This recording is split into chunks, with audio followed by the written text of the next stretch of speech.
Hey friends, welcome to my channel. आप सब कैसे हैं? होप आप सब ठीक होंगे। तो स्वागत है मेरे एक और नए वीडियो में। और ये मॉर्निंग का टाइम है, मैं जा रही हूँ इडली बनाने। तो इडली के साथ सांभर चटनी ना हो तो उसका कॉम्बिनेशन अधूरा है। तो कुछ लोग होते हैं कि इडली और चटनी ही बना देते हैं, क्योंकि सांभर बनाने में उनको थोड़ा सा तामझाम लगता है। बट मैं बहुत ही सिंपल तरीके से बनाती हूँ। तो चलिए मेरे साथ मेरी रेसिपी देखिए, तो बनाते हैं। तो सबसे पहले हम यहाँ पे सांभर बनाने की तैयारी कर लेते हैं। तो वैसे तो मसूर दाल का सांभर बनाया जाता है जनरली, लेकिन मैं ना क्या करती हूँ, सारा दाल मिक्स करके उसको भिगो देती हूँ। उसके बाद उसका सांभर बनाती हूँ, मुझे टेस्ट उसका अच्छा लगता है। तो यहाँ पे सब्जियाँ भी काट रखी है मैंने, और यहाँ पे चटनी के लिए भी जो वाइट वाली चटनी है उसके लिए भी मैंने सामान निकाल लिया है। तो सबसे पहले मैं सांभर के लिए दाल और सब्जियाँ बॉईल कर लेती हूँ। तो सिंपली मैंने दाल को थोड़ी देर भिगो दिया था और डाल दिया। इसमें मैंने आलू, भिंडी और थोड़े से ड्रम स्टिक और थोड़ा सा मैंने कद्दू लिया है। आपके पास जो भी सब्जी अवेलेबल हो वो डाल सकते हैं। उसके बाद मैंने तो एक टमाटर डाल दिया है, और ड्रम स्टिक अभी नहीं डालूँगी मैं, क्योंकि इसको बॉईल करना है। तो ड्रम स्टिक अगर अभी डाल देंगे ना तो वो पूरा ही अलग अलग सा हो जाएगा, तो इसीलिए मैं उसको बाद में डालूँगी। तो सिंपली मैंने यहाँ पे बस नमक और हल्दी डाल के बॉईल कर लिया है, और उसके बाद में इसको तड़का देंगे।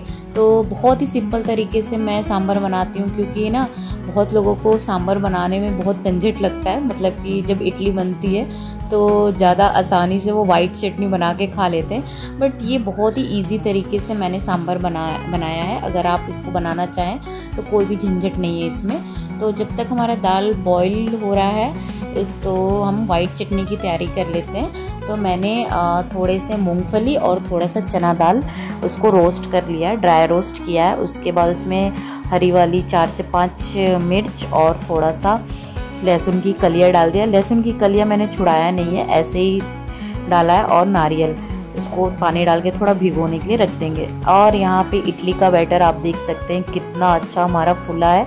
तो इसके लिए एक दिन पहले ही तैयारी करनी पड़ती है। तो अगर इडली आपको बनाना है तो उसमें जैसे 2 कप आप चावल डाल रहे हैं तो उसमें पूरा 1 कप आपको दाल डालना पड़ेगा, उड़द वाली, क्योंकि उसी से जो बैटर है वो अच्छे से फूलता है। तो आप देख सकते हैं बहुत अच्छे से फूल चुका है। और इसके बाद मैं यहाँ पे थोड़ा सा नमक डाल के इसको बहुत अच्छे से मिला लूँगी। जब इसको बहुत अच्छे से मिलाएंगे ना तो वो एकदम स्मूथ बैटर तैयार हो जाएगा। और इसका जो घोल होता है ना बहुत पतला नहीं होता है इडली का। तो यहाँ पे हमारा घोल भी तैयार है, और बर्तन चढ़ा दिया है मैंने पानी डाल के, ताकि वो थोड़ा गर्म हो जाए। जब तक मैं सारे इडली के जो बर्तन है उसमें तेल को अच्छे से लगा लूँगी, और उसके बाद इडली चढ़ा दूँगी। क्योंकि ना इडली बनाने में खाने में जितना अच्छा लगता है बनाने में उतना ही मेहनत लगती है। बहुत मुश्किल नहीं है, लेकिन इसमें जो जितनी सारी चीज़ें बनानी है उसके लिए इतने बर्तन यूज़ हो जाते हैं। बहुत थोड़ा सा टाइम लग जाता है, लेकिन खाने में बहुत ही मज़ा आता है। तो जब हम इसमें तेल लगा देंगे ना तो बहुत अच्छे से आसानी से निकलने लगता है। गोल गोल बिल्कुल चिपकेगा नहीं आपका बर्तन में। तो यहाँ पे सारी इडलियाँ मैं ऐसे डाल के और उसको चढ़ा देती हूँ ताकि वो बनता रहे। और उसके बाद जब तक वो स्टीम होगा तब तक मैं चटनी की और सांभर की तैयारी कर लूँगी। तो यहाँ पे मैंने ढक्कन लगा के इसको कम से कम 10 से 15 मिनट हमें स्टीम होने देना है। उसके बाद जो वाइट वाली चटनी है उसके लिए ये थोड़ा सा ठंडा हो गया था, तो मैंने इसको ग्राइंड कर लिया है। और इसका ना जो ग्राइंड करने के बाद इसका जो बैटर है उसको हमें बहुत ज़्यादा फाइन नहीं करना है, थोड़ा सा बहुत ज़्यादा पतला नहीं करना है, हल्का थोड़ा सा। इसमें नारियल का जो चटनी है ना उसमें थोड़ा सा मोटापन रहता है तो ही अच्छा लगता है। तो यहाँ पे हमारा सांभर वाला जो दाल था वो भी उबल गया है। तो इस पे अब मैं क्या करूँगी, जो ड्रम स्टिक है उसको थोड़ा सा मैं तेल डाल के रोस्ट करूँगी।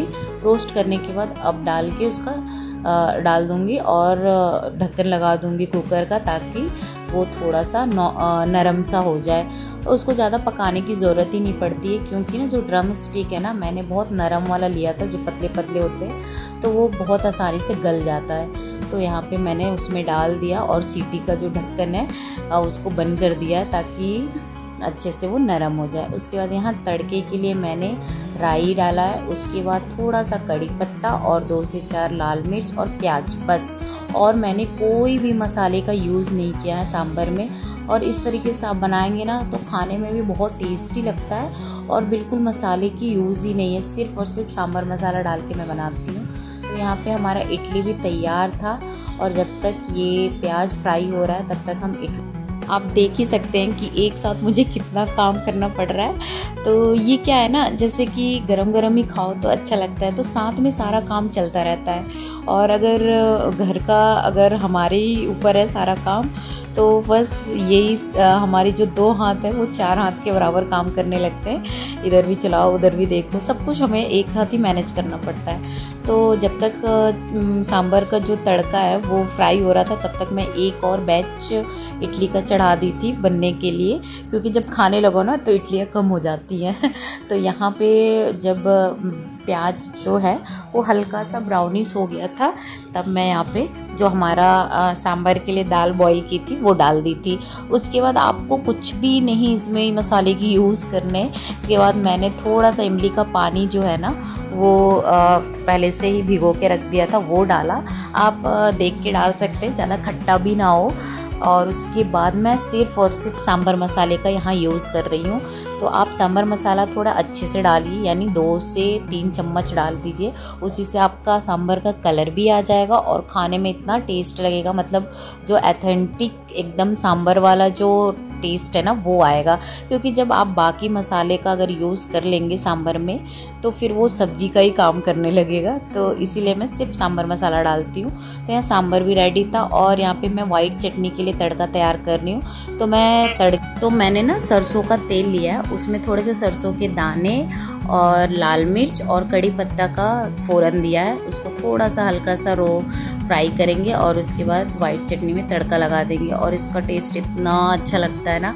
और मुझे तो सांभर ना भी मिले तो चलता है, लेकिन वाइट चटनी तो होना ही चाहिए इडली या डोसा के साथ। और इसी टाइम पे हम नमक ऐड कर देंगे। तो बस हमारा वाइट चटनी भी रेडी है। तो यहाँ पे फटाफट मैं इडली का प्लेट लगा लेती हूँ।